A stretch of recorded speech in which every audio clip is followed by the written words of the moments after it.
Solder mask and conformal coating are both protective layers on a PCB, but they cannot always be measured with the same gauge. Today, we conducted measurements using our ultrasonic thickness gauge and eddy current coating thickness gauge. Connect the probe and turn on the instrument for measurement.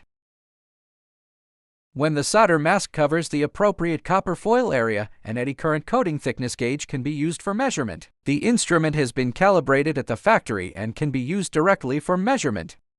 If conformal coating covers the solder mask, the eddy current gauge may respond to the combined non-conductive layers. It also cannot work normally where no conductive copper substrate is present.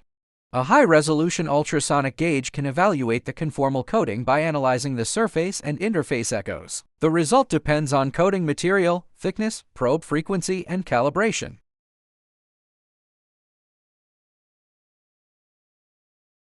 Send us your PCB structure, coating type, and expected thickness for a feasibility test.